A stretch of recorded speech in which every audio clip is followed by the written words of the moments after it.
Assalamualaikum Pak Rama. Waalaikumsalam warahmatullahi. Sehat Pak? Alhamdulillah sehat Pak. Alhamdulillah. Ini tuh kayaknya rada ada miskom ya.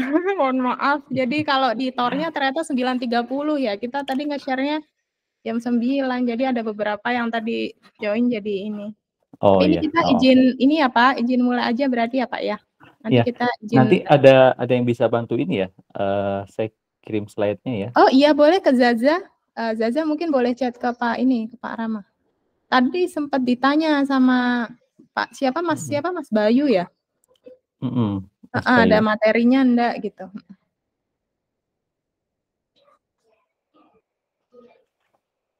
Tadi saya sudah chat Mas Noval, Pak. Ini saya sudah chat iya. Rama ini. Baik. Saya teruskan Dikirim. ya. Zaza udah chat ke Pak Rama. Sudah chat ke Pak Rama, iya.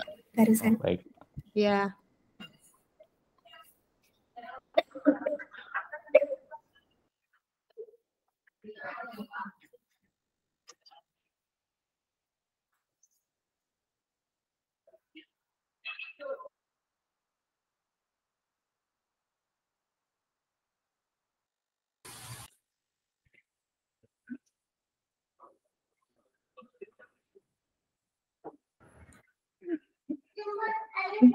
Silakan.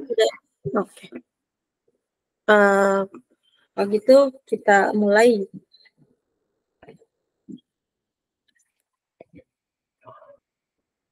Bismillahirrahmanirrahim. Assalamualaikum warahmatullahi wabarakatuh.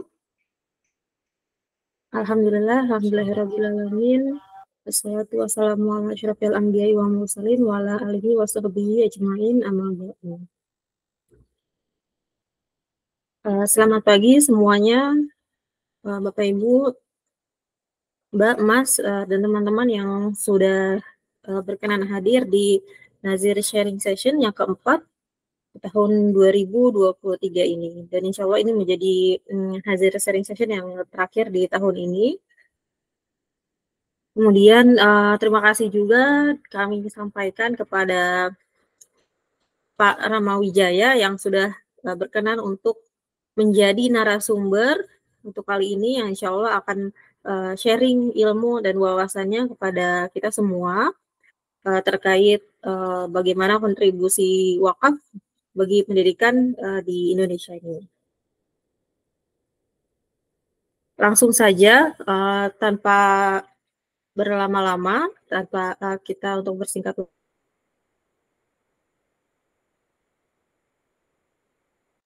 Mari kita bersama-sama membaca lafaz basmalah. Bismillahirrahmanirrahim. Semoga acara kita berjalan dengan lancar hingga selesai. Kemudian selanjutnya Dr. Lisa Listiana sebagai penasihat Waqsid yang alhamdulillah juga sudah hadir sejak tadi gitu ya di tengah-tengah kita. Kepada Mbak Lisa silakan untuk memberikan. Baik, makasih Mbak Ira. Bismillahirrahmanirrahim. Assalamualaikum warahmatullahi wabarakatuh. Rabbi sori wa yasili amri wal data milisani qawli. Alhamdulillah, puji syukur kepada Allah kita masih bisa berjumpa di sharing session yang terakhir ya di tahun ini.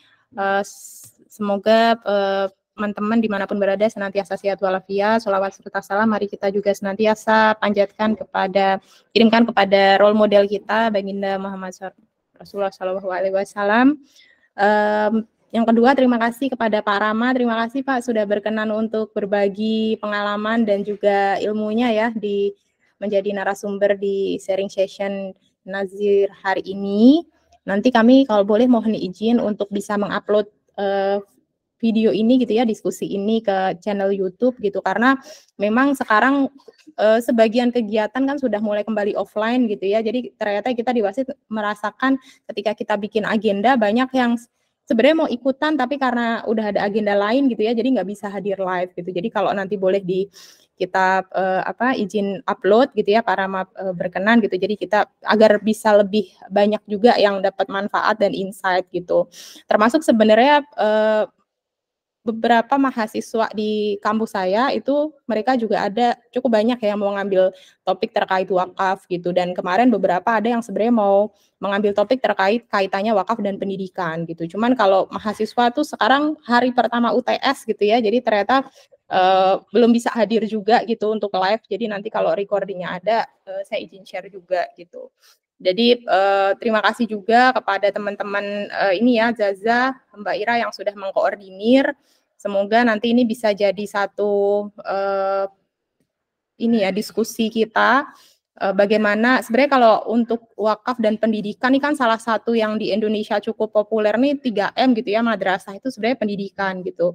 Bagaimana mungkin kita bisa men-scale up gitu ya. Kalau kemarin satu mahasiswa itu dia berencana untuk kaitkan bagaimana dengan pendidikan tinggi gitu ya kalau di kampus gitu. Alhamdulillah kan sebenarnya kalau untuk di beberapa kampus sudah ada dana abadi gitu ya, kayak yang di IPB itu dia di placement ke CWLS gitu. Nah, bagaimana memungkinkan nggak sih kalau nanti juga bisa di ini ya, di explore gitu, bagaimana sebenarnya pendidikan itu bisa nggak hanya pendidikan tinggi atau nggak hanya madrasah gitu ya yang bisa berbasiskan wakaf gitu. Jadi mungkin nanti kita bisa belajar dari pengalamannya Pak Rama dan tim gitu ya. Saya kembalikan lagi ke Mbak Ira. Terima kasih banyak saya lagi kepada Pak Rama. Wassalamualaikum warahmatullahi wabarakatuh. Waalaikumsalam warahmatullahi wabarakatuh. Terima kasih banyak Mbak Lisa sambutannya. Untuk yang selanjutnya ini Zaza untuk dokumentasinya. Ya baik, saya izin screenshot ya. Oke. 1, 2, 3. Baik, satu kali lagi. 1, 2, 3. Oke, saya kembalikan ke Mbak Ira. Oke, alhamdulillah. Terima kasih Zaza. Selanjutnya kita langsung aja masuk kepada presentasi yang akan disampaikan oleh Pak Rama. Namun sebelumnya izinkan saya membacakan CV-nya dulu dari narasumber kita pada hari ini.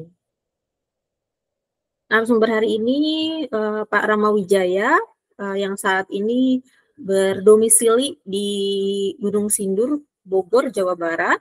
Kemudian beliau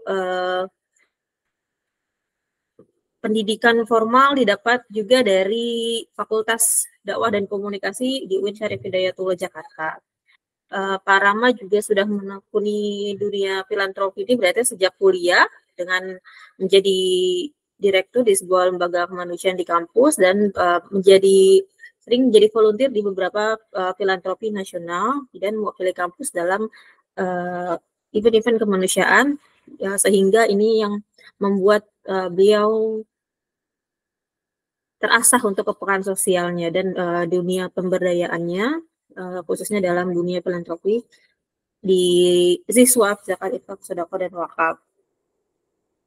Untuk pengalamannya dari 2003 tadi, beliau sudah menjadi volunteer di LKC Dompet Duafa, kemudian pernah juga menjadi Peace Foundation di Exxon Mobil Oil di tahun 2005, kemudian sudah masuk ke BMH sejak tahun 2008 gitu ya, jadi udah sangat lama gitu, menjadi manajer pemberdayaan di BMH Jakarta, kemudian di 2012 masih di BMH juga, di Lasnas BMH, sebagai direktur program.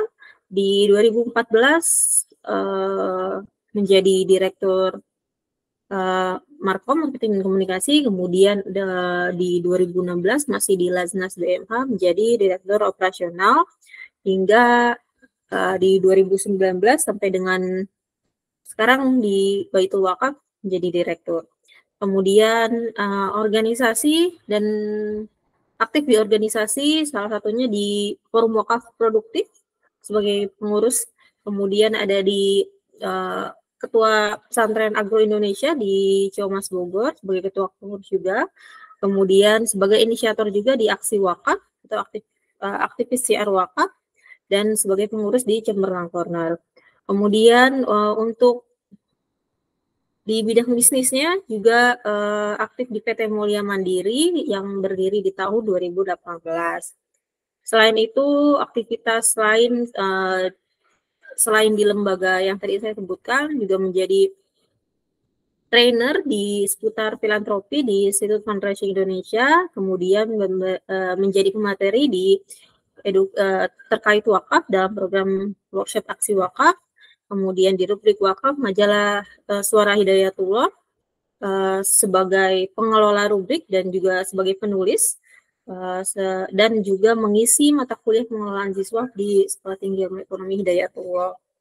Ini Masya Allah sudah sejak, kalau sekarang 2023 berarti udah hampir 20 tahun gitu ya, berkecimpung di bidang filantropi gitu, dan insya Allah pengalaman yang hampir 20 tahun ini kita bisa dapatkan dan bisa nanti kita diskusikan hari ini, khususnya untuk topik hari ini di bidang wakaf untuk pendidikan di Indonesia. Ya, Pak Rama, mungkin ya sudah boleh menyampaikan presentasinya gitu ya. Baik. Ya, suaranya aman ya, insya Allah ya. Alhamdulillah aman Pak suaranya. Baik. Ya, Assalamualaikum warahmatullahi wabarakatuh. Alhamdulillahirrabbilalamin wa binasta'in ala umri dunia wa din. Allahumma sholli ala sayyidina Muhammadin wa ala alihi wa sahbihi ajmain, amma ba'du. Alhamdulillah pada kesempatan siang hari ini yang berbahagia ya, Allah memberikan kita kelapangan untuk bisa silaturahim meskipun via virtual. Memang sudah eranya seperti itu. Tapi alhamdulillahnya yang hadir tentu saja yang punya frekuensi yang sama ya. Bagaimana kita sama-sama untuk meraih ridha Allah Subhanahu wa taala, dan jalan yang dipilih pada kesempatan siang hari ini adalah meliterasikan wakaf ya kepada sebanyak mungkin umat Islam. Salam semoga limpah curah kepada kedua kita ya, yang paling mulia, yang juga menjadi teladan dalam semua sisi kehidupan kita, Rasulullah SAW. Terima kasih atas undangannya teman-teman dari Wasit ya, kepada Bu Dr. Lisa ya, alhamdulillah. Kemudian juga para pengurus ya, para panitia semuanya. Apapun yang kita upayakan ya pada kesempatan siang hari ini dalam meliterasikan wakaf adalah ikhtiar kita, juga bagian untuk membangun peradaban seperti itu. Karena memang kalau bicara terkait gerakan pendidikan, kontribusi Indonesia, maka tidak akan pernah lepas dari bagaimana sejarah bicara gerakan pendidikan itu selalu berdampingan dengan gerakan wakaf seperti itu. Karena dalam perspektif sejarah juga kita bisa melihat ya, baik itu secara global bicara peradaban maupun juga terkait dengan bagaimana konteksnya keindonesiaan. Ya, di Indonesia sendiri hampir banyak pesantren, lembaga pendidikan dan seterusnya itu lahir sebelum era kemerdekaan. Artinya kiprah-kiprah wakaf yang sudah berjalan sampai dengan saat ini, inisiatornya adalah mungkin juga adalah para pahlawan kita yang juga mendirikan merebut kemerdekaan seperti itu. Artinya ini tidak bisa dipisahkan bagaimana gerakan wakaf berdampingan dengan gerakan pendidikan seperti itu. Nah, dalam konteks saat ini ya, kita kemudian bicara terkait kontribusi wakaf untuk pendidikan di Indonesia ya, itu semua tidak lepas dari banyak kontribusi. Pertama adalah wakifnya ya, kemudian yang kedua nazir atau pengelolanya ya, yang ketiga juga pasti ada regulasi kebijakan ya. Makanya di setiap tempat dalam konteks kenegaraan ya, itu perspektif kebijakan terkait wakaf berbeda ya. Itu juga akan pengaruhi bagaimana wajah wakaf berkembang dalam sebuah entitas. Yang kedua juga, yang selanjutnya juga bicara terkait penerima manfaat dan seterusnya. Ya, saya sebenarnya siapkan video ya, tapi mungkin tidak belum sempat di-share ya. Tapi ya langsung aja ke profil ya. Terkait dengan profil Baitul Wakaf, saya ingin bicara sedikit terkait dengan profil ya. Pertama, nanti ada sedikit ulasan bagaimana kemudian perjalanan wakaf itu. Saya bicara konteks experience di Hidayatullah ya, selaku ormas ya. Ya mungkin nanti ada kesamaan, mungkin juga ada hal-hal yang kemudian bisa kita diskusikan lebih jauh.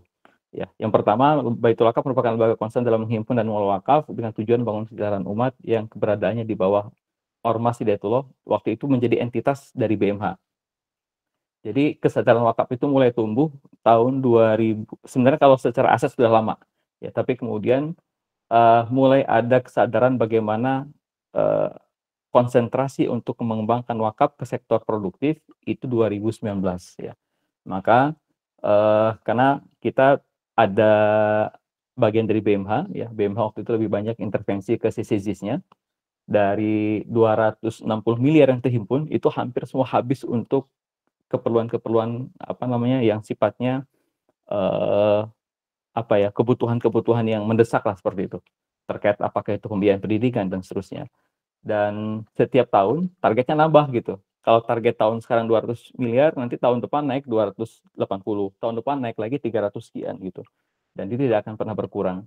Tapi tidak ada dana-dana yang punya shifting yang kemudian bagaimana mengintervensi dalam jangka panjang. Ya, jadi 2019 itu kemudian bagaimana diputuskan ada konsentrasi nazir yang kemudian bicara mengembangkan asetnya, menghimpun dananya, dan bergerak ke sektor investasi.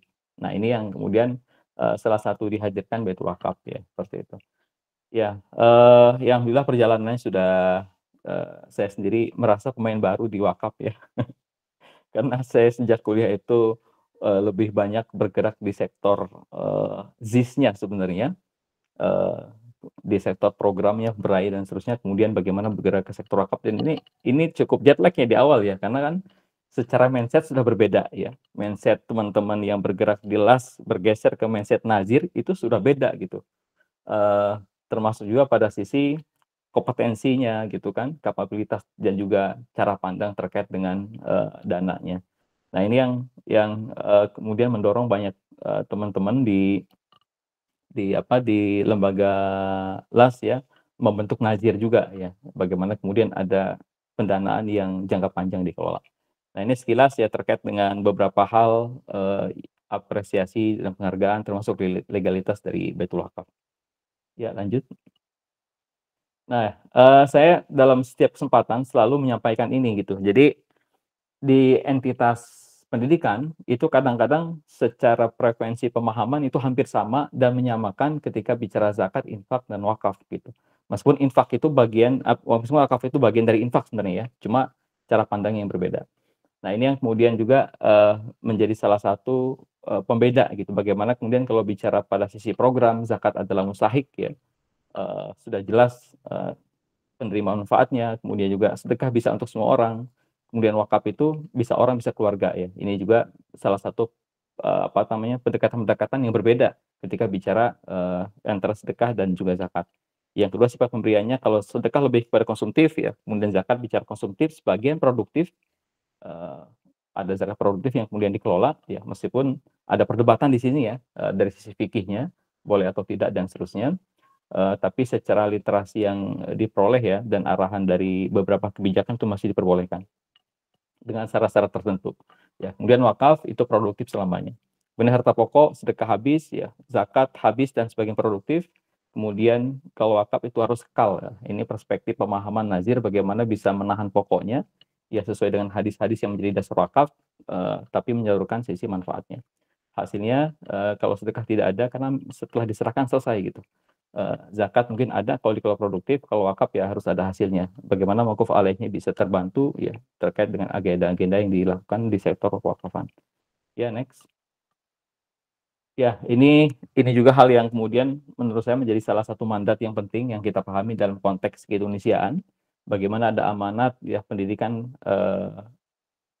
bagian yang tidak terpisahkan dalam cita-cita bangsa kita, mencerdaskan kehidupan bangsa, ya. Yang kedua juga bicara terkait dengan perspektif mandat yang kedua, ya, juga bicara terkait bagaimana semua orang berhak mendapatkan pendidikan yang layak, ya. Nah, ini yang kemudian menjadi salah satu tujuan-tujuan bagaimana wakaf juga bisa memberikan kontribusi selain dengan sektor dana filantropi yang lain, ya, tentu dengan sifat dan caranya yang tentu saja berbeda. Yang ketiga, ya, dalam Islam pendidikan menjadi salah satu bagian dari 5 maqasid syariah yang tujuan syariah secara umum harus dicapai oleh manusia. yaitu al-akal ya, yang mengharuskan manusia memelihara akal dan pikiran.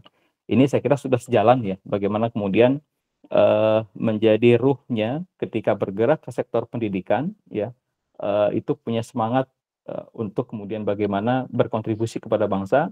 Yang kedua juga memang memberikan peran terbaik kepada umat ya, dengan amanah-amanah yang kemudian bergerak di sektor perwakafan, baik nazirnya ya, termasuk juga mukuf alaihnya, termasuk wakifnya, seperti itu.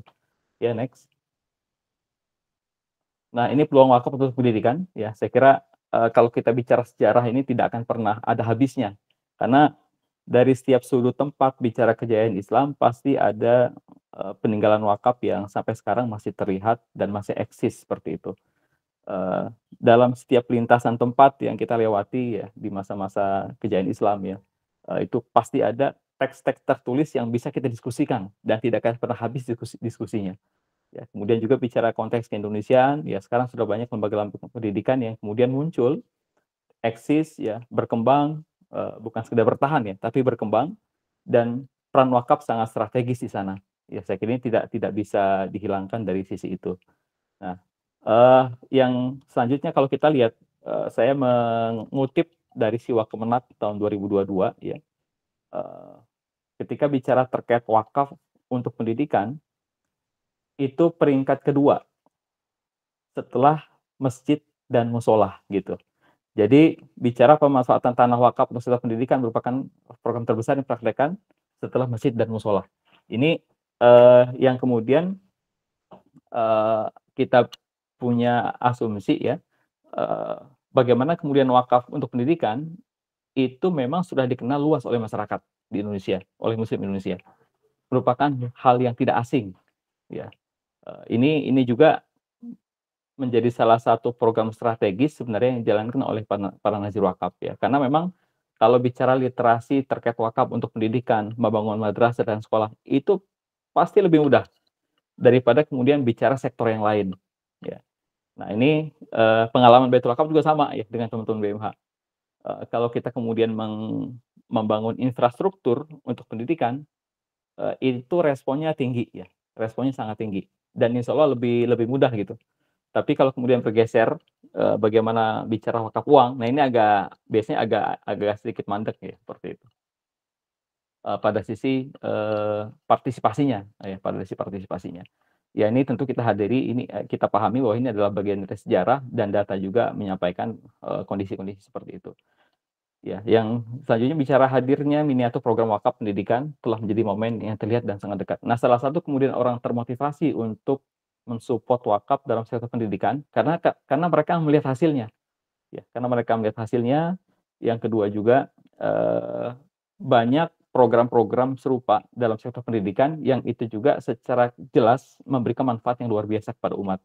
Ya, jadi memang ini adalah hal-hal yang kemudian menjadi motivasi ya. Kenapa kemudian para wakif ya, termasuk para munfik itu kalau kemudian bicara pendidikan itu partisipasinya sangat luar biasa ya, tinggi, artinya lebih mudah diterima.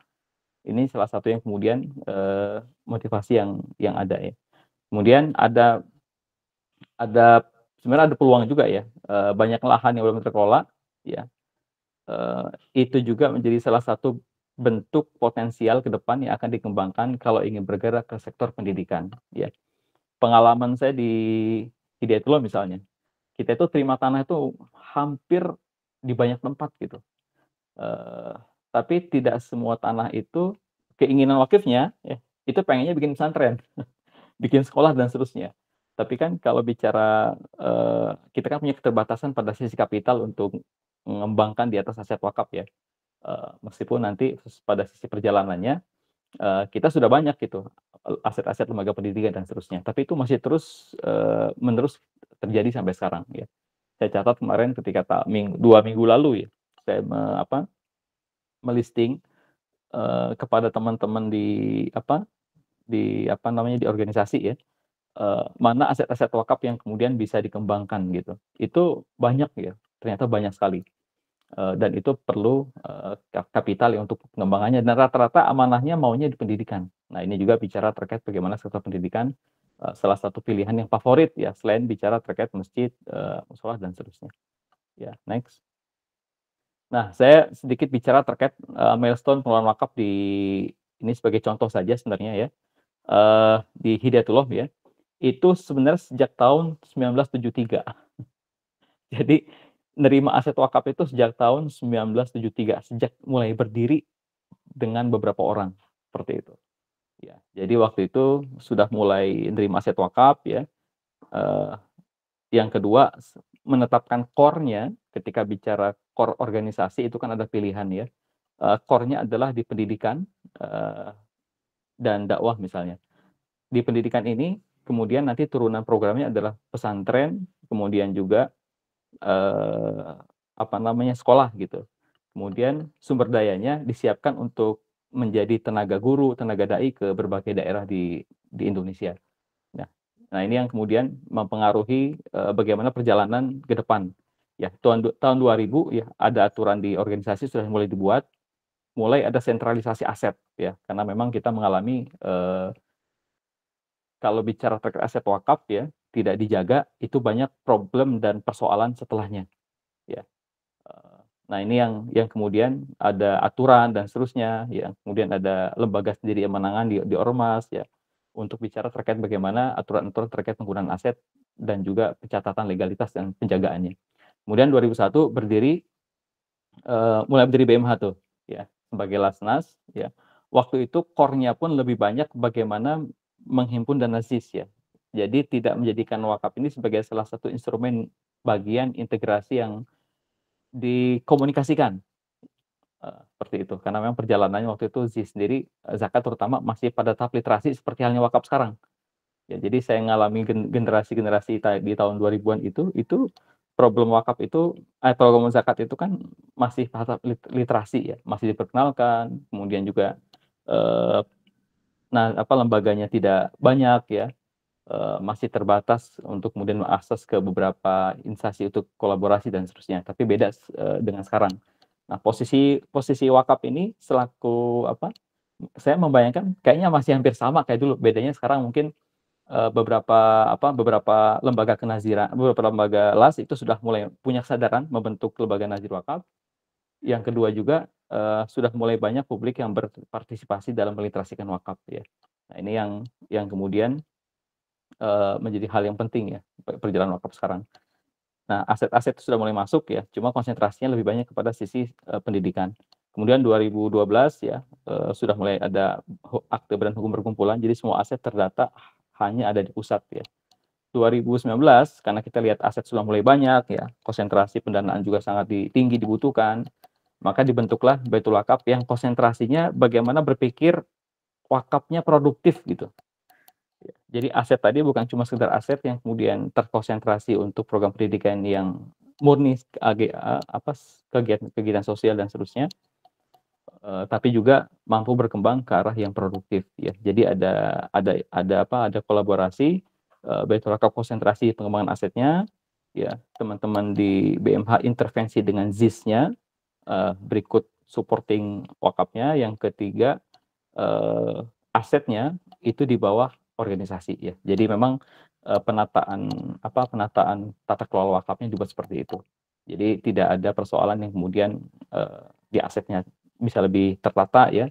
Kemudian juga ada beberapa program wakaf di pendidikan terutama itu sudah ada infrastrukturnya, tapi perlu mobilisasi terkait dengan operasionalnya, maka intervensi ZIS juga bisa masuk di sana seperti itu. Sambil mengeksiskan bagaimana wakaf produktifnya bisa berkembang. Jadi memang perlu waktu ternyata seperti itu. Ya, lanjut. Nah, ini terkait perjalanan ya. Saya hanya mengcapture pendidikannya saja ya. Jadi ada 3 model pendidikan yang berbasis wakaf yang ada di kita ya. Pertama adalah pesantren tahfiz boarding school. Itu ada sekitar 621 pesantren. Nah, model-model yang seperti ini, itu pertama asetnya wakaf. Semua asetnya wakaf. Yang kedua, ada tingkatan yang sudah unggul ya pendidikannya, memang kurikulumnya seterusnya sudah sangat baik ya, kemudian fasilitasnya sudah sangat bagus ya, tapi memang full gratis gitu. Nah, ini model-model yang seperti ini yang kemudian ini saya ambil contoh salah satu yang di Surabaya ya, Darul Hijrah 1 ya, ada 2, 3 dan seterusnya. Ini adalah salah satu pesantren boarding unggulan yang kemudian berbasis wakaf ya, tapi memang intervensi operasional dari Dinasdis. Nah, ini yang kemudian model pertama ya, ada 621 pesantren. Nah, selebihnya ada yang masih belum sepenuhnya ya dari wakaf ya, sisi operasionalnya, tapi masih di ZIS. Yang kedua, ada model asetnya wakaf, tapi bentuk sekolahnya sekolah unggulan. Nah, ini contoh yang saya ambil di Malang ya. Totalnya ada 352 sekolah ya, meskipun tidak semua unggulan ya, tidak semua unggulan. Nah, ini contohnya sekolah-sekolah yang kemudian didirikan, tapi memang kalau saya bisa bilang itu lumayan mahal, bayarnya lumayan mahal gitu. Jadi asetnya wakaf ya, tapi kemudian untuk backup operasionalnya memang masih dihasilkan dari pengelolaan di sekolah itu sendiri ya. Apakah kemudian SPP-nya gitu kan, kemudian juga apakah membentuk usaha koperasi pondok pesantrennya, ada juga sumber-sumber dana dari pemerintah dan seterusnya ya, termasuk bagaimana kemudian intervensi ZIS-nya gitu. Jadi kalau intervensi ZIS-nya, ZIS wakafnya besar ya, mauquf alaihnya kalau dari wakafnya, maka biasanya akan turun biaya-biaya SPP-nya, kemudian menurunkan biaya-biaya terkait uang gedung dan seterusnya ya. Karena memang setup sekolahnya sekolah unggulan. Nah, ini terus terang menjadi sebuah tantangan ya, kita pengen sekali punya sekolah unggulan yang memang murni berbasis wakaf ya, dan itu diberikan untuk semua kalangan ya. Tapi yang betul-betul murni intervensi wakaf itu memang lebih banyak kepada asetnya. Nah, model yang ketiga adalah rumah Quran dan sekolah tahfidz batas. Ini yang paling banyak di Hidayatullah sebenarnya. Model-model seperti ini dia berada di daerah-daerah pulau terluar ya, daerah perbatasan dan seterusnya. Dan penggeraknya adalah para dai seperti itu. Nah, ini bentuk-bentuk tapi asetnya juga wakaf ya. Asetnya adalah aset wakaf ya di daerah-daerah tapi seperti itu. Nah, yang selanjutnya adalah 9 perguruan tinggi ya. Ini juga adalah model-model yang kita kembangkan jadi berjenjang. Ada tingkat SD, SMP, SMA sampai perguruan tinggi. Perguruan tinggi sekarang ada 9. Ya, perguruan tinggi pun sama, mayoritas juga berbasis wakaf ya. Infrastrukturnya maksud saya, tapi belum sepenuhnya. Backup yang lain itu berasal dari wakaf. Nah, ini juga terus terang menjadi salah satu PR ya, bagaimana pendidikan kita punya wajah wakaf secara keseluruhan ya. Itu bertahap akan kita lakukan dan dikembangkan dengan basis wakaf produktif. Next. Nah, karena kita punya mimpi seperti itu, maka ada beberapa tahapan yang kita lakukan. Ya, kalau bicara terkait infrastruktur wakaf yang kita bangun itu sudah sangat banyak. Mungkin teman-teman apakah itu ormas ya, ataukah kemudian lembaga-lembaga wakaf ya, atau teman-teman di LAS juga melakukan hal yang sama. Bagaimana kemudian ketika bicara wakaf itu konsentrasinya juga lebih banyak adalah infrastruktur pendidikan. Ya. Nah, tapi kita pengen naik level kedua gitu. Ketika dapat aset wakaf, tidak sepenuhnya dibangun sekolah gitu. Tidak sepenuhnya untuk pesantren atau untuk pendidikan.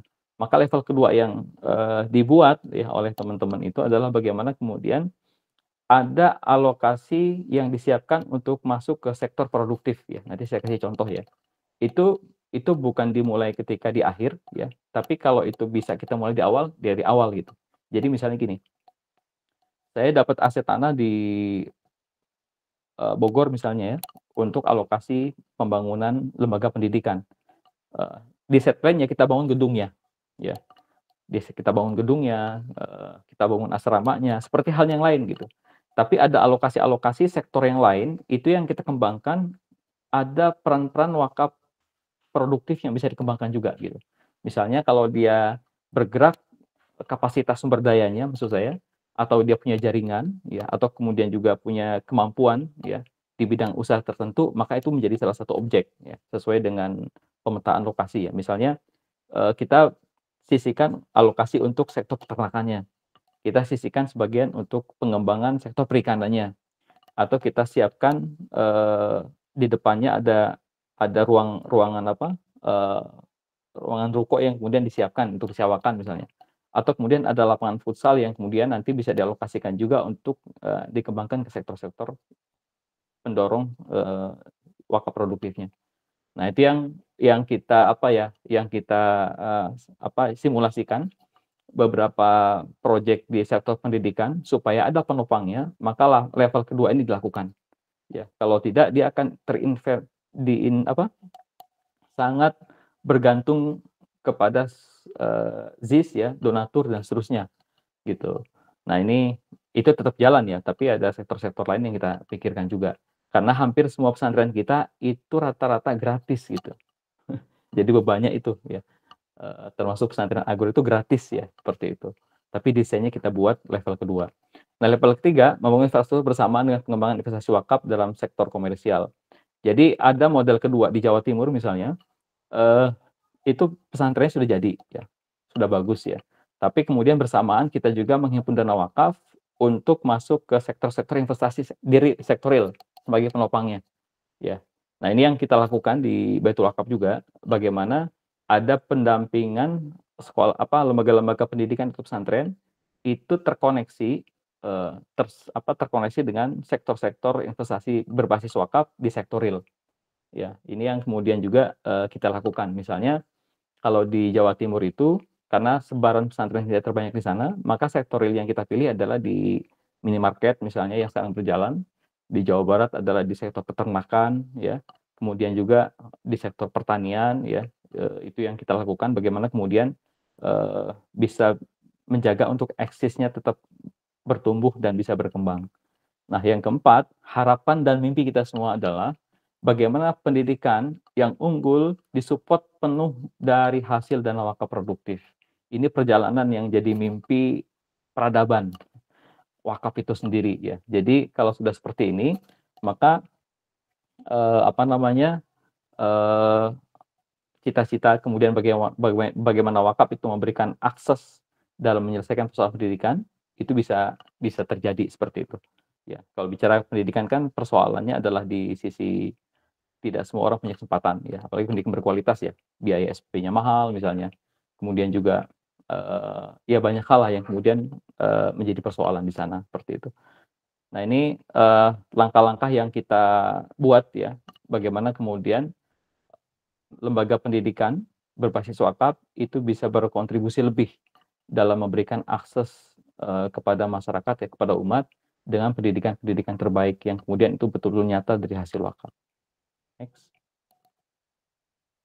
Ya, next. Nah, ini salah satu gambar ya yang kita sudah mulai rubah dari awal, dari mulai 2021 ya, terkait bagaimana aset wakaf yang kita terima itu set plan-nya sudah kita sesuaikan gitu. Ya, misalnya di sebelah kanan ini, ya ini adalah masjid ya yang dibangun dalam waktu 1 tahun, wakifnya 29.000 orang ya. Jadi wakifnya ini wakif milenial nih. Anggarannya waktu itu 1,8 miliar ya. Ini salah satu masjid yang kemudian dikembangkan sekarang menjadi pesantren ya.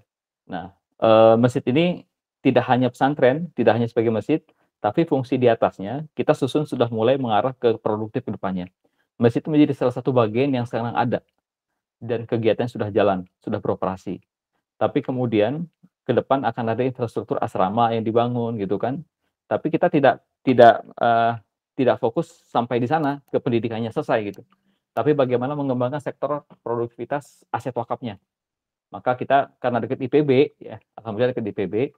Jadi alhamdulillah ada yang akan mengintervensi di sektor perikanannya, hidroponiknya, perkebunannya, peternakannya. Jadi satu kawasan ini kemudian akan menjadi salah satu pilot yang kita susun, ya, yang kita buat bahwa ke depan itu ketika bicara bagaimana mengembangkan lembaga pendidikan, maka ada intervensi di sektor wakaf produktifnya yang kemudian harus dijalankan, ya, yang kemudian itu bisa memberikan dampak keberlangsungan kepada pendidikan agar bisa punya manfaat yang lebih luas seperti itu. Nah, kalau yang di sebelah kiri ini adalah sekolah tinggi kita di Malang. Ini uniknya sekolah tinggi ini bukan bukan kita dapat tanahnya ya, asetnya, tapi satu perguruan tinggi gedungnya plus isinya itu diserahkan gitu. Ya, ini Sekolah Tinggi Ilmu Komputer ya, seperti itu. Ini salah satu model bagaimana kemudian ya kalau bicara terkait dengan masalah orang untuk berkontribusi, berpartisipasi dalam wakaf, dari yang mulai milenial di angka puluhan ribu sampai kemudian baby boomers ya, yang seperti itu pasti mendukung gitu, mendorong, dan mereka sangat tertarik ya di sektor ini. Ya ini tentu saja menjadi PR bagaimana kemudian intervensi-intervensi pada sisi wakaf produktifnya itu bisa berjalan optimal. Ini salah satu contoh ya yang kemudian kita temukan. Nah, yang selanjutnya ini salah satu proyek-proyek yang kita lakukan ya. Bagaimana kemudian tadi bicara wakaf produktif ya, tidak hanya pendidikannya yang dibangun ya. Kita siapkan lahan sawahnya, kita bebaskan lahan sawahnya yang produktif ya, berbasis wakaf ya, yang kemudian nanti bisa mengintervensi pangannya ya. Karena kalau nggak seperti itu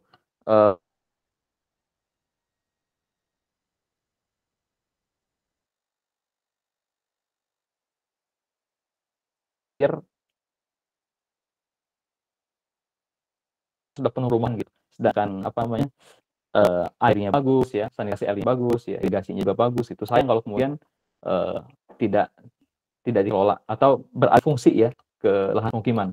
Nah, ini kita coba untuk kemudian memberikan peran-peran wakaf untuk melakukan pembebasan dan juga hasilnya nanti untuk mensupport beberapa lembaga-lembaga pendidikan di pesantren kita untuk intervensi pangannya.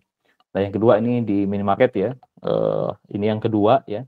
Mudah-mudahan tahun depan yang ketiga juga akan kita kembangkan di Surabaya, brandnya Sakit Ahmad ya, dekat ITS ya. Jadi kalau misalnya jalan-jalan bisa ke sana. Itu juga adalah salah satu yang berbasis wakaf. Yang ketiga adalah sektor peternakannya. Sektor peternakan di Jawa Barat ya, karena memang kompetensi beberapa mitra kita itu punya kompetensi di sektor peternakan ya. Jadi salah satu agenda wakaf adalah bagaimana kemudian memberdayakan peternak lokal, tapi juga bisa menghasilkan manfaat untuk mendukung beberapa sektor pendidikan yang sudah kita jalankan. Kalau sektor keuangan, insya Allah tetap kita ada ya, tetap lakukan ya, tapi di sektornya juga kita tetap jalankan. Ya, next. Ya, ini slide terakhir kayaknya ya. Nah, beberapa tantangan wakaf untuk pendidikan secara umum ya. Pertama memang yang dihadapi itu ketika bicara pendidikan, kita banyak terbentur pada mindset ya, hanya pendidikan selesai gitu. Tapi bagaimana pendidikan dibangun sektor penopangnya, bergerak ke ekonominya, itu yang masih perlu ya dialami sendiri oleh Baitul Wakaf ya. Ketika kemudian ada lahan-lahan pesantren yang strategis gitu, kita akan kembangkan dan seterusnya, intervensi wakaf bisa masuk ke sana, itu pun masih perlu waktu ya untuk bisa menjelaskan peran-peran dalam jangka panjang lebih baik seperti itu. Nah, yang kedua, menjadikan pendidikan sebagai pusat edukasi, media literasi, dan membangun lifestyle wakaf ya. Jadi kalau kita berharap dengan membangun lifestyle, yaitu yang terbaik lewat pendidikan gitu. Dan pendidikan itu adalah salah satu sarana yang kemudian bisa dilakukan. Yang kita lakukan sekarang dengan beberapa perguruan tinggi misalnya di kita ya, termasuk ya di beberapa tempat yang lain, dengan sekolah itu sudah mulai membangun lifestyle berwakaf seperti itu, dan sudah dibudayakan. Karena kita harus memperkenalkan itu sejak awal gitu, supaya kemudian mereka tidak asing dengan wakaf seperti yang sekarang terjadi, literasinya selalu di bawah zakat ya, jauh ya, masih terpaut jauh ya indeks literasi wakafnya seperti itu. Ya, ini ikhtiar yang terus kita coba dorong ya. Yang ketiga, belum memiliki ekonomi model untuk intervensi pembiayaan pendidikan berbasis wakaf. Ada yang punya kesadaran, coba belum punya modelnya gitu. Dan ini memang sangat banyak lembaga pendidikan yang perlu dibantu sebenarnya.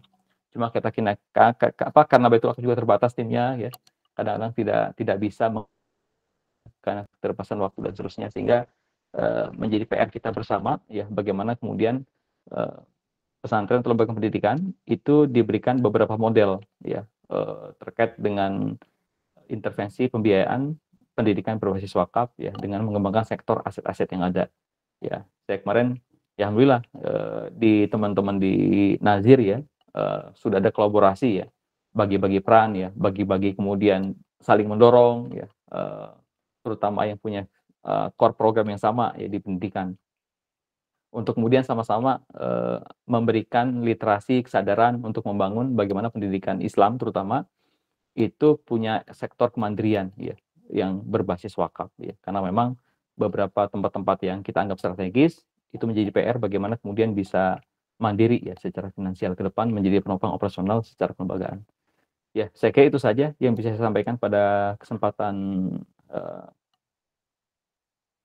siang hari ini ya. Mudah-mudahan bermanfaat sebagai sharing saja, sharing experience apa yang dilakukan oleh Baitul Wakaf dan teman-teman seperti itu. Ya, Assalamualaikum warahmatullahi wabarakatuh. Waalaikumsalam warahmatullahi wabarakatuh. Masya Allah, terima kasih banyak Pak Rama untuk presentasinya. Dan ini waktunya pas gitu ya, jadi saya tidak reminder dan segala macam gitu, tapi alhamdulillah ini pas dan sudah tadi kita lihat gitu bagaimana kiprahnya BMH untuk wakaf di bidang pendidikan selama ini bertahun-tahun gitu. Lalu kita lihat juga tadi apa saja gitu portofolionya yang sudah dilakukan oleh BMH, mulai dari pesantren itu 600-an lebih, dan kemudian ada sekolah unggulan, dan kemudian juga ada sekolah-sekolah yang ini yang mungkin kita lupa bahwa di daerah-daerah perbatasan gitu ya, yang mungkin sering luput gitu. Lalu bagaimana juga pengelolaan wakafnya, apalagi kalau untuk pendidikan ya harus ada wakaf produktifnya harus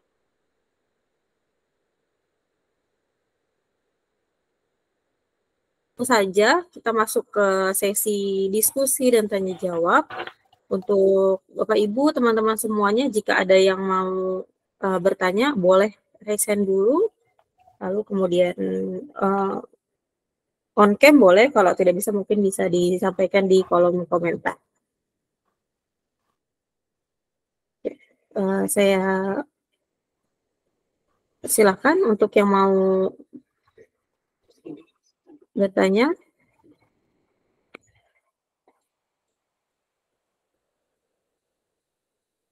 Ini sambil menunggu gitu ya Pak, pertanyaan dari teman-teman yang join, ini mungkin ada pertanyaan titipan juga yang saya bacakan. Kalau misalnya untuk di BMH sendiri terkait wakaf produktif yang memang tadi kita udah dengar ya bahwa yang untuk pendidikan ini juga ada sisi wakaf produktifnya supaya tadi kan juga ada gedung, kalau bisa di awal gitu ya sudah ada.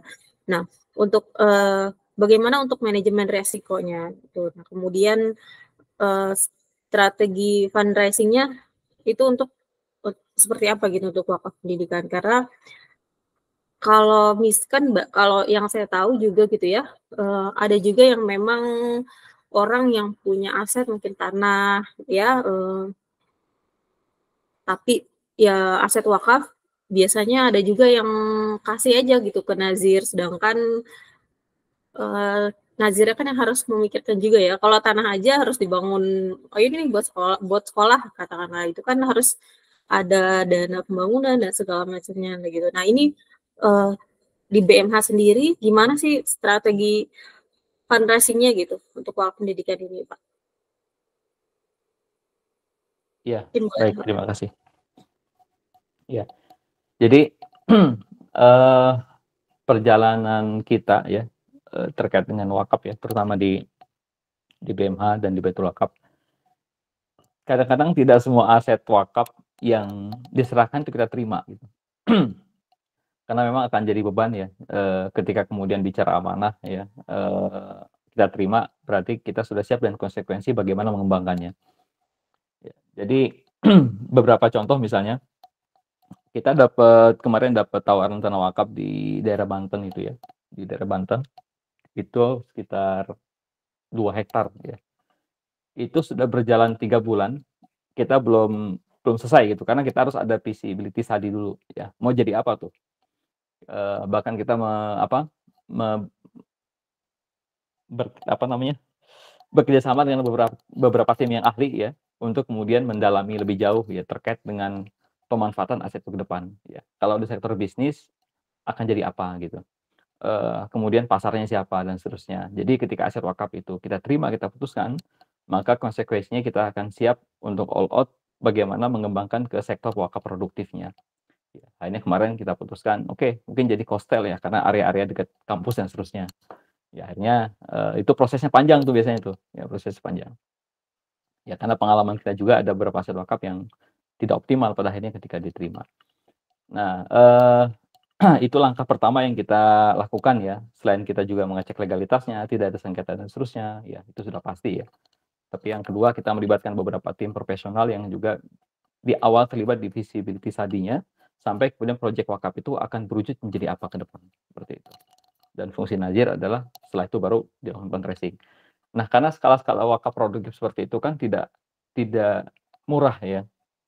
Apalagi tadi kalau kita bicara terkait wakaf-wakaf yang jarang didengar gitu. Ya, wakaf untuk pendidikan oke lah, itu mungkin akan lebih banyak ya partisipasinya. Tapi kalau wakaf di sektor-sektor yang lain mungkin perlu berjuang lebih lama ya meliterasikannya. Nah, itu yang kita lakukan di awal ya, bagaimana kemudian tetap fungsi-fungsi yang kita lakukan itu nanti mauquf alaihnya adalah lembaga pendidikan kita. Tapi tidak semua kita lakukan intervensinya untuk program pendidikan. Karena kita cek kemarin, oh ternyata di belakangnya ada sekolah gitu kan. Kemudian ada pesantren dekat perguruan tinggi ya. Jadi kita akhirnya menjadi perekat aja ya untuk kemudian dijalankan di sektor yang lain. Ya pertama feasibility study ya, itu tahap awal ya. Yang kedua, kalau kemudian bicara investasi ya, investasi di sektor wakaf, di sektor real misalnya, ya kita sudah punya beberapa yang pertama ini terkoneksi langsung dengan organisasi ya. Jadi tadi hampir semua sektor real yang investasi dana wakaf masuk itu adalah rekomendasi dari bagian organisasi gitu. Jadi misalnya gini, minimarket itu kan sudah minimarket ya, Sakinamat ya, tempat kita menempatkan dana wakaf kita, itu kan sudah berjalan sejak tahun 91. Ya, kita cek keuangannya, kemudian kita cek semua hal-hal yang berkaitan dengan masalah progres pertumbuhannya gitu kan. Sampai kemudian kita sampaikan bahwa kita mau masuk untuk menempatkan dana wakaf di sana. Nah, dana wakaf masuk pun kita tolong minta diberikan pilihan yang laporannya keuangannya paling bagus ya, yang kemudian pertumbuhan pendapatan bulannya baik gitu. Dan alhamdulillah itu bisa dibuka pintu itu gitu, sehingga kita alhamdulillah dengan leluasa diberikan tempat di sini aja nih gitu. Nah kemarin juga sama gitu, ada tempat bagus nih dan seterusnya ya. Mungkin tuh. Nah yang kedua misalnya di peternakan juga sama gitu. Peternakan tuh memang dia sudah sudah menjalankan secara bisnis sudah sangat lama gitu. Sudah lama ya. Jadi intervensi dana wakaf itu mungkin untuk mengembangkan dan seterusnya. Tapi dia juga harus paham ya, ini adalah dana wakaf ya, bukan semata-mata sektor bisnis murni, dan yang digunakan bukan hanya investor dan seterusnya. Dan ini juga kita kadang-kadang perlu waktu menjelaskan sehingga dia betul-betul menjaga amanah ya, bukan hanya ada tanda tangan kesepakatan ya, tapi kita betul-betul memberikan value bahwa ini adalah dana wakaf yang kemudian terus dijaga seperti itu. Sehingga dia juga punya keterlibatan yang lebih jauh secara spirit untuk menjadi bagian dalam mengembangkan aset-aset wakaf. Ya, kalau di sektor yang lain saya kira ada ya, masing-masing punya hitungan bagaimana mitigasi yang dilakukan, termasuk pada sisi nerima bagi hasilnya gitu kan. Kalau nerima bagi hasil misalnya 1 bulan 30 juta ya, tidak semuanya untuk mauquf alaih kan ya, tapi ada 30% kita simpan untuk dana-dana yang sifatnya pengembangan usaha ya, apakah nanti sebagai dana-dana untuk mulai dihitung pengembalian modal dan seterusnya gitu. Jadi kalau ada apa-apa kan dana cadangan itu bisa kita gunakan ya, selain dana operasional dan seterusnya ya. Nah kalau yang waqaf alaih kan lebih banyak ya, 50-60% itu kita support untuk sektor-sektor pendidikan. Nah apakah mungkin ke depan berkembang ke sektor real yang lain? Mungkin gitu. Karena kita pun terus mencari sektor apa yang kemudian ke depan tingkat resikonya aman, tapi punya dampak yang bagus ya, yang baik untuk sisi keamanan wakaf itu sendiri dan dampaknya untuk memberikan dampak yang lebih luas ya kepada wakaf alaihnya. Dan Baitul Wakaf dan BMH sangat terbuka ya sebenarnya ya, terkoneksi untuk kemudian berkolaborasi dalam sektor investasi. Nah, selain sektor keuangan ya, sektor keuangan sudah jelas ya, kita tinggal dikasih pilihan mana yang kira-kira bagus hitungannya masuk gitu. Nanti tinggal terima gitu kan. Kalau sektor real kadang-kadang harus ada risiko yang dihitung. Nah, yang kedua bicara strategi fundraising. Ya, saya sejak tahun 2021 ya, itu sengaja menyasar pendekatan fundraising ke anak muda gitu. Jadi kalau yang usia di atas 40 lah ya, itu kan rata-rata mereka sudah berzakat, tinggal disentuh aja ya, mudah-mudahan tertarik ya. Tapi banyak anak-anak muda yang menjadi objek kita, itu juga harus ditumbuhkan kesadaran berwakafnya. Dan kita konsentrasi lebih banyak anak mudanya. Nah, pendekatan-pendekatan yang kita lakukan ya, pertama ya pasti pendekatan literasi ya. Tadi saya cerita masjid itu 1,8 miliar, itu hampir semuanya 29.000 itu anak-anak muda semua yang wakaf ya. Dengan nominal puluhan ribu, ratusan ribu, ada yang jutaan gitu. Jadi betul juga ya kalau kita kemudian bicara terkait bagaimana indeks kedermawanan Muslim Indonesia, orang Indonesia itu tinggi banget gitu. Karena memang tapi sayang itu kan komunikasinya hanya masjid ya, tapi kita tidak ingin hanya masjid. Jadi pendekatan yang kita lakukan, oke, ini untuk bangun masjid, tapi masjid itu bukan satu-satunya yang kita lakukan sebagai infrastruktur yang kita bangun gitu. Ke depan akan ada asramanya, wakaf produktif dan seterusnya, dan semua adalah bagian dari pendidikan. Ya, karena kalau kita pengen sedekat mungkin memudahkan bahasa kita dengan apa yang mereka kenal. Ya, sekarang mereka bangun masjid 1,8 miliar. Tapi ke depan mereka juga akan menjadi bagian untuk membangun asramanya. Mereka juga akan menjadi bagian untuk kemudian membangun wakaf produktifnya gitu. Jadi terus dilibatkan. Ya. Kadang-kadang pintu masuknya harus apa yang dikenal dulu gitu. Nah, ini yang yang kita lakukan dalam pendekatan secara komunikasi. Yang kedua, biasanya kita memilih komunitas gitu.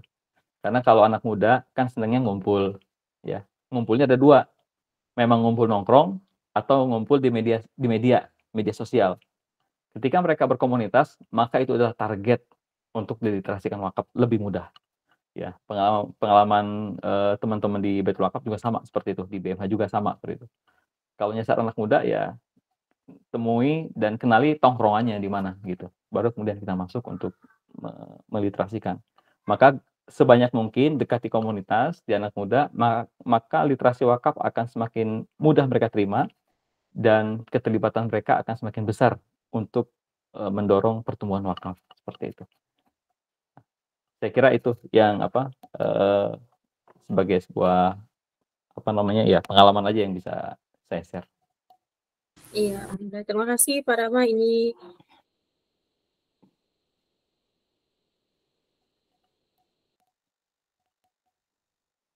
di Bella. Izin bertanya Pak, mungkin sebelumnya sudah dibahas. Apakah di Indonesia sendiri sudah pernah ada model beasiswa wakaf khususnya tujuan pendidikan perguruan S1 atau S2? Kalau di Basnas sudah ada lembaga beasiswa yang ditunjukkan untuk kuliah di Timur Tengah. Kemudian kalau di sektor wakaf, kalau memang belum ada, apakah ada potensi untuk penyediaan beasiswa dari dana wakaf? Jadi berupa dana pendidikan, bukan dana pendidikan yang gedung seperti itu gitu ya Pak?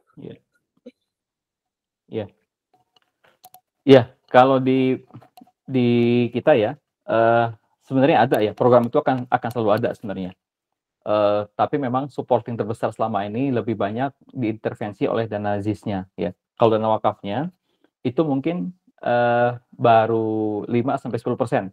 Karena intervensi dana wakaf itu kan masuk ke sektor pendidikan, terutama beasiswa, itu nanti ketika sektor-sektor wakaf produktifnya sudah besar ya, berjalan, dan itu akan bergantung kepada berapa banyak yang kemudian bisa kita salurkan kepada wakaf alaihnya, seperti itu. Ya, kalau sekarang mungkin saya hitung ya, dari total jumlah penerima beasiswa di kita itu kan ada sekitar mungkin 2 12 ribuan kayaknya ya, dari semua jenjang gitu. Mungkin wakaf tuh baru 5% kayaknya. Baru 5%. Jadi memang programnya ada ya, cuma memang, kita berharap, sektor-sektor wakaf produktifnya terus berjalan ya. Karena memang pertama PR kita semua adalah meliterasikan wakaf ya, kepada masyarakat ya, kepada publik, sehingga ketika wakaf itu sudah menjadi gaya hidup, maka akan semakin mudah ya, program-program wakaf produktif dijalankan, seperti itu. Memang kondisi sekarang kita perlu strategi ya untuk melakukan pendekatan ke masyarakat, seperti itu. Insya Allah ada. Oh iya, berarti tapi untuk saat ini mungkin porsinya lebih banyak dari dana ZIS gitu ya Pak ya? Betul, dari dana ZIS ya. Karena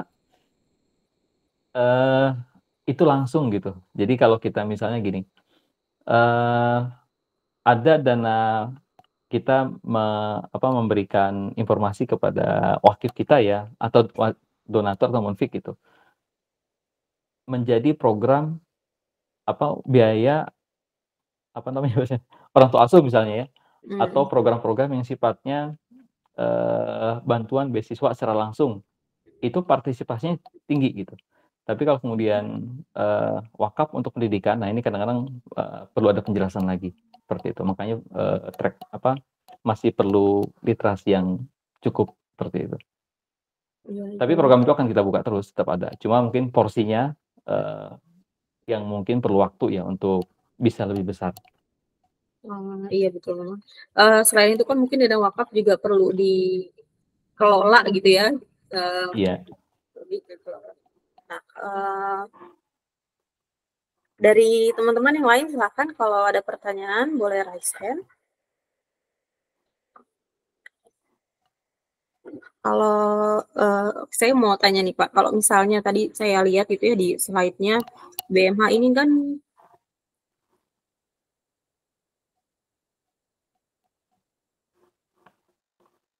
itu untuk itu seluruh Indonesia gitu. Dan itu untuk memonitoringnya itu seperti apa Pak? Maksudnya supaya ini tetap sustain dari BMH-nya sendiri gitu. Karena kan mungkin apakah memang timnya sebanyak itu gitu ya, atau seperti apa supaya ya tadi atau sampai mana si lembaga-lembaga ini masih butuh untuk diberikan bantuan lagi gitu Pak. Agak terputus tadi ya? Oh iya, ini untuk monitoringnya yang tadi Pak, dari sekian ratus pesantren, kemudian ada sekolah gitu kan, ini kan perlu dimonitoring juga, dilihat gitu ya, karena kemudian karena dana wakaf juga gitu, jadi memang harus terus berjalan gitu, dan sifatnya produktif. Artinya lembaganya harus bahkan kalau bisa terus berkembang. Nah ini bagaimana Pak dari BMH sendiri monitoringnya?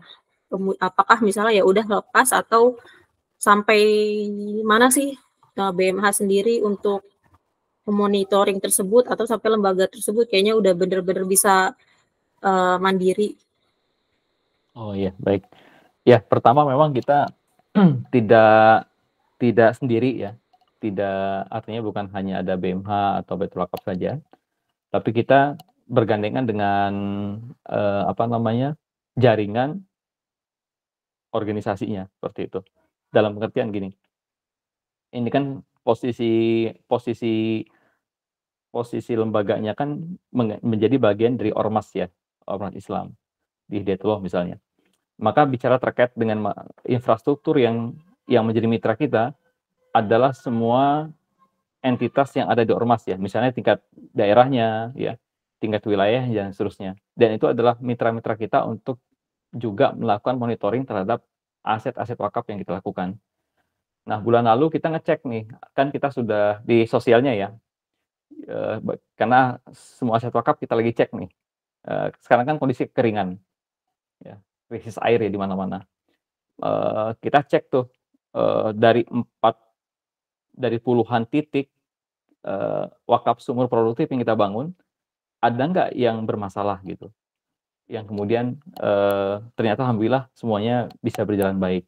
Kemudian yang kedua levelnya, ada nggak yang kemudian sumur wakaf produktif kita itu bisa mengintervensi airnya untuk daerah kekeringan sekitarnya gitu. Ternyata ada 3 gitu kan. Nah, itu kita melibatkan jaringan-jaringan kita di daerah ya. Bukan hanya jaringan di BMH-nya atau Baitul Wakafnya, tapi juga jaringan organisasinya. Apakah tingkat daerahnya, wilayah, dan seterusnya. Karena memang kita alhamdulillah dimudahkan dengan jaringan tadi. Ya, dengan jaringan yang sudah tersedia di organisasi. Dari tingkat yang paling kecil, dari tingkat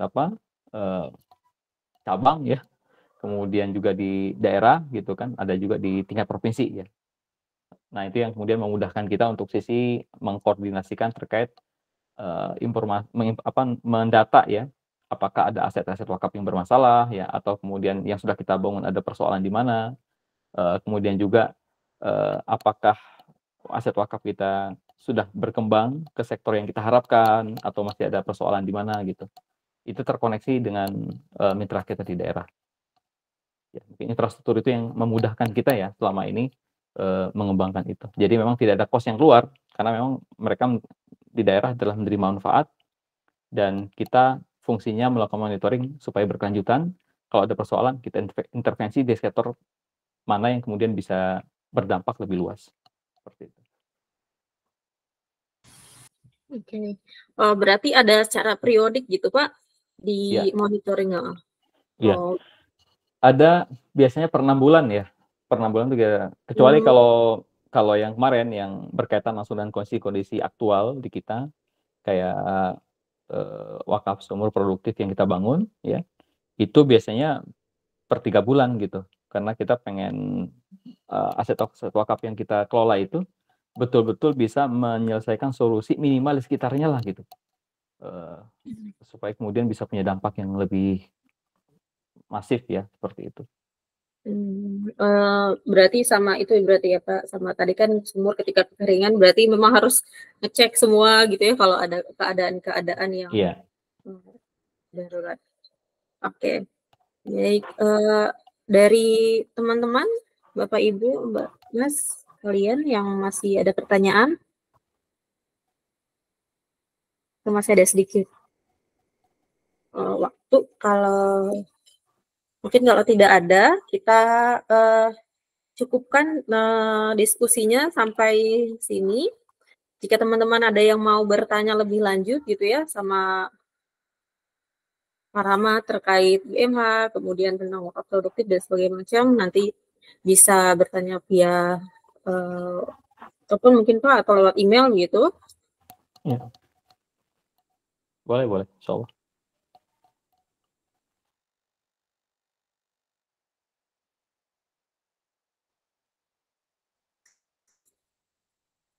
Ya, oke.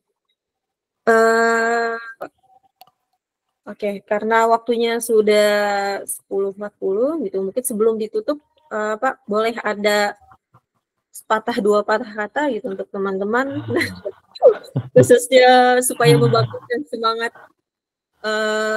wakaf, baik dari menjadi wakif, jadi yang menyebarkan literasi wakaf gitu ya Pak. Boleh Pak. Ya, yang pertama memang berjuang di wakaf itu perlu nafas panjang ya. Kita perlu nafas panjang. Pertama pada sisi literasinya ya. Para nazir juga berjuang bagaimana kemudian menghimpun, mengelola dan mengembangkannya serta menjaga asetnya gitu kan.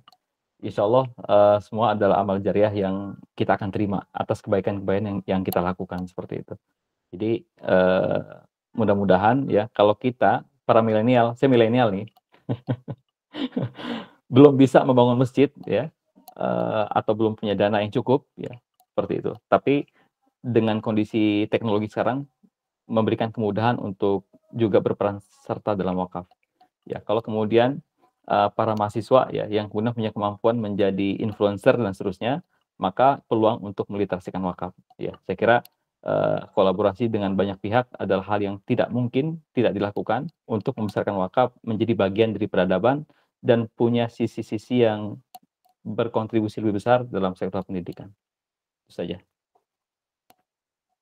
Iya, terima kasih Pak. Jadi mudah-mudahan kita bisa berkontribusi dalam wakaf dalam berbagai macam bentuk gitu ya, karena zaman sekarang nggak harus yang punya uang banyak dulu lah supaya berkontribusi di wakaf gitu. Oke, terima kasih banyak kepada Pak Rama untuk kesempatannya hari ini dan kepada teman-teman semuanya. Sebelum kita tutup Nazir sharing session hari ini, mari kita bersama-sama membaca doa kafaratul majelis.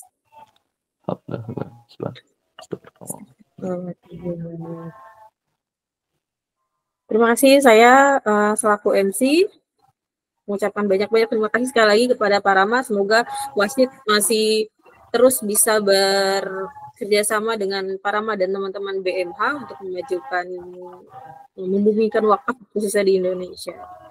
Terima kasih, cukup sekian dari saya. Billahi taufik wal hidayah. Wassalamualaikum warahmatullahi wabarakatuh. Assalamualaikum warahmatullahi wabarakatuh. Terima kasih banyak Pak Rama. Sama-sama Mbak, sama-sama.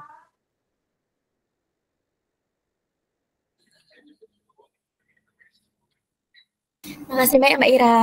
Iya,